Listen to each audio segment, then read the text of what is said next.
So voorbeeld 2 het te doen, hulle sê bestudeer die onderstaande rekening van T. Cruz in die debiteure grootboek van TipTop winkel. So nou gee hulle vir jou 'n debiteure grootboek en jy gaan vra daaroor moet beantwoord. So dis op 'n ander manier, in plaas daarvan om te sê julle moet julle eie debiteure grootboek opstel, kan hulle dit vir julle so ook vra. OK, so jy kyk net hierna, want hulle sê bestudeer, so dit beteken kyk. Dan blaai jy om. OK. Nou hierso sê hulle beantwoord die volgende vraag. OK, nou by A. Nou kyk jy, waar staan A? En jy sien A staan hierso. Daar staan kwitansie 020. OK, en dan staan A by folio. Nou die vraag sê, in watter joernaal word hierdie transaksie opgeteken? So, jy moet jou weet watter brondokumente kom in watter joernaal. So, in jou KOJ kom jou kwitansies of jou kasregisterstrukkies, jou KRR. Omdat hulle sê kwitansie, weet jy dit kom in jou KOJ. OK, so jy kan sê KOJ, of jy kan dit uitskryf natuurlik en sê kontant ontvangste joernaal.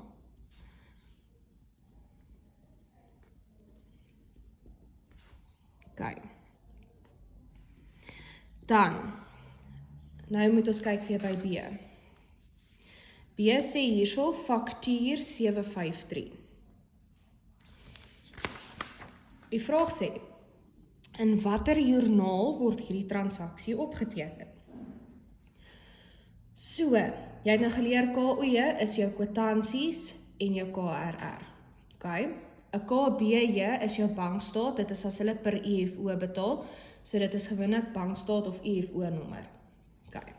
Nou die volgende joernaal wat jy geleer het, is julle debiteure joernaal. So as mense by jou op skuld koop en daardie brondokument is faktuur. Nou hierso gee hulle vir jou faktuur nommer 753. So dan moet jy weet dit moet in jou DJ kom of jou debiteure joernaal.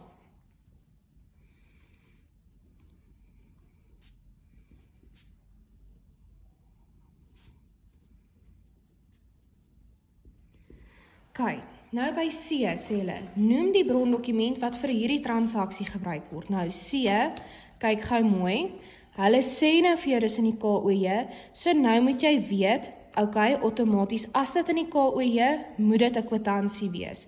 Onthou, KRR is jou kasregisterstrukkie, dis jou slip. Dit gebeur as mense by jou goed vir kontant koop. In die KOJ, jy's besig met jou debiteure grootboek, dit is as T. Cruz besluit het, hy gaan 'n gedeelte van sy rekening betaal. So ons gaan nie vir hom 'n slip gee nie, want hy het nie fisiese goed produkte by ons gekoop nie, dit gaan nie deur die til nie. Ons ontvang, ons reik vir hom 'n kwitansie uit, want hy het 'n gedeelte van sy rekening betaal. So, dis hoekom gaan ons sê, nou vra ons, hulle vra nie, hierso het hulle gevra watter joernaal, maar kyk gou hier, nou sê hulle, noem die brondokument. So, jy moet sê, sit 'n kwitansie, 'n KRR, 'n bankstaat, 'n faktuur, 'n kredietnota, wat is die brondokument? En dit is, nou, onthou, KOJ is kwitansie. Dis nie 'n KRR nie, want jy kry nie die fisiese produk nie, hulle betaal gedeelte van hulle rekening, so, ons gaan dit deur die kwitansie vir hulle uitskryf. OK, nou volgende, by D, sê hulle, KN 005. Nou, KN staan vir kredietnota. Nou, jy reik 'n kredietnota uit as mense wat by jou op skuld gekoop het ontevrede was oor hulle produkte. So nou sê hulle, verskaf een moontlike verduideliking vir hierdie inskrywing. So, nou moet jy sê, so die eerste rede is, dit kan wees T. Cruz was ontevrede met die produkte wat hy op skuld gekoop het.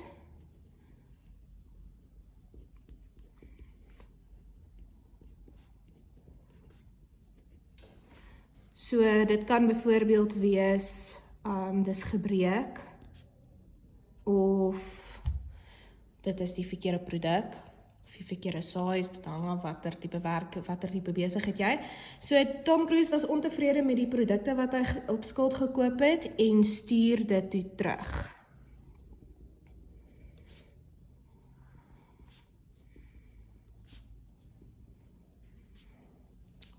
daarom moet ons sy geld vir hom teruggee. Of daarom moet ons sy skuld minder maak, want onthou, hy gee die produkte terug. So, sy skuld moet minder word. Daarom moet sy skuld minder word. Okay, enige ander rede hoekom ons dit in die debiteure afslagsjoernaal is, as ons beloof het, ons gaan vir hulle afslag gee, omdat ons weer die produkte is beskadig, of byvoorbeeld om hulle vroeër betaal het as wat hulle moes, dit is 'n ander rede hoekom 'n mens dit in die debiteure afslagsjoernaal sal gee, so dit kon ook moontlike rede gewees het. Nou sê hulle by E, okay, sien jy daar is DE, nou sê hulle weer 'n keer, wat is die brondokument? En ek het vir jou geleer, die brondokument van 'n DE, as hulle op skuld koop, ons reik 'n faktuur uit. So, jy gaan net sê faktuur. So, dit is leerwerk. Jy moet weet, 'n KOE-sin is 'n kwitansie en 'n DE-sin is 'n faktuur. Andersins, gaan koekeloer net die tips is baie keer hierso in. Okay, nou sê hulle omskryf die transaksie wat die 16 April 2024 gebeur het.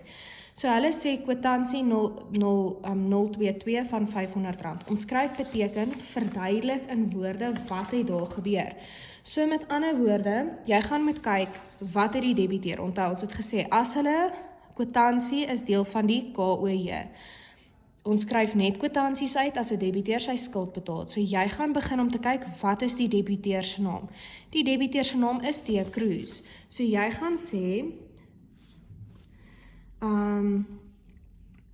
ryk kwitansie-nommer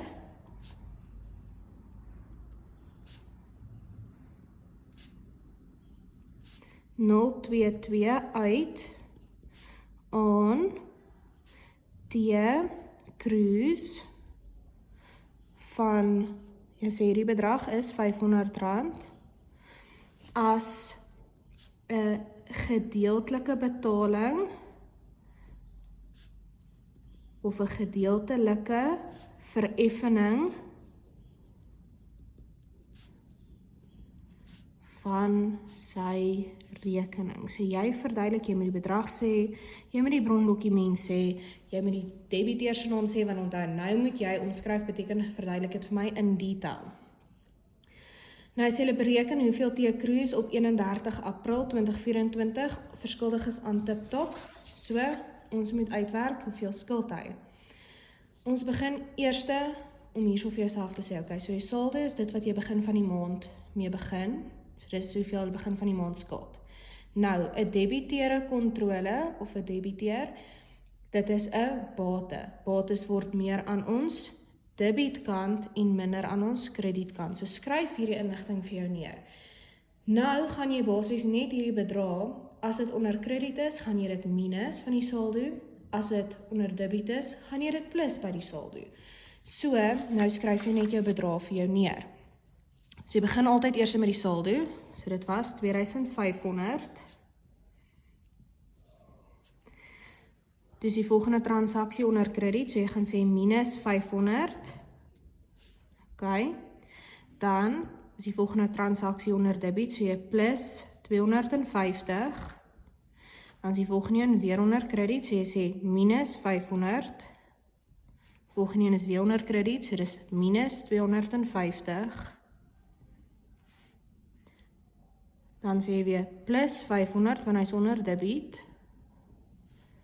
En hier is hy weer onder krediet, so dis minus 500. Jy moet altyd al jou stappe wys, dan tel jy nou net alles by mekaar. So, tik dit net in jou calculator, presies soos wat jy dit hier geskryf het. As jy dit in jou calculator alles indruk, gaan jy sien dit werk uit op R1500. So dit is hoeveel T. Cruz ons aan die einde van 31 April 2024 skuld.